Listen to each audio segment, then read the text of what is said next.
Hindi naman pala mahirap pasukin yung kusina ni Tita Maria.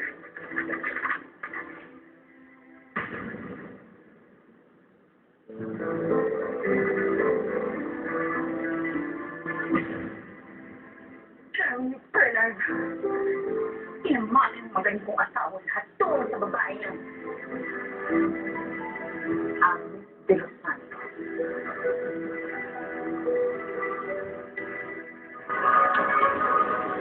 Magagamit natin na konkretong ebidensya na totoong kabit si Agnes. Yun nga lang, wala kayong makukuhang yaman man. I don't care kung wala akong makuha ng yaman ni Bernard. Pero hindi pwede lumabas na nakalagay sa testamentong yan. And to my so-called wife, I leave nothing. Our marriage I consider null and void because of Catherine Esteretta's fraudulent act of infidelity. Oh, nabasa mo na? Yan, pwede mong ilabas yan.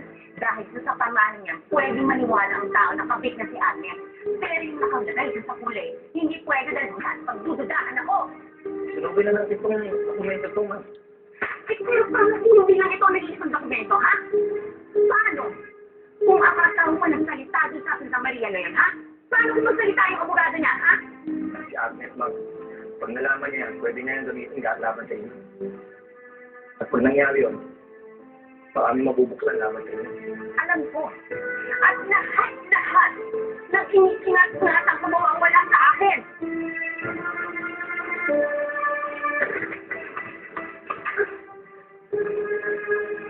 Bantayan mo yung si Agnes, ha? At yung si Santa Maria. Huwag kang papalik dito sa akin. Comforter ha, parang bago lang. Opo, ma'am. Thank you. Kahit sa wakas, lumabas ka na rin sa kwarto mo. What's going on po, ma'am? Well, habang nagkukulong ka sa kwarto mo, dinaanan namin na si Daniel ang mga naiwang appointments ni Bernard. Well, we canceled most of them. But there's one na gusto kong puntahan mo, kapalit ni Bernard. Reading day sa isang barangay. Nakikita ang magandang pagkakataon nito para makilala ka ng presence ng mga tao. At isa pa, more importantly, may naimbitahan akong reporter from Women Today. They agreed to put you on the cover page for the next issue. Mama, don't you think it's too early na magpakita po ako sa press o sa mga tao? Kakamatay pa lang po ni Bernard. Anong gusto mong gawin?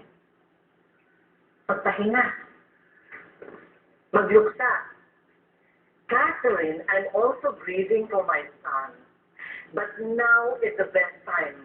Habang mainit pa ang bulong-bulungan sa bayan natin tungkol sa pagkawala ni Bernard. At isa pa, isang taon na lang, eleksyon na. Kulang na tayo sa oras. Halika, I'll prepare the right outfit for you.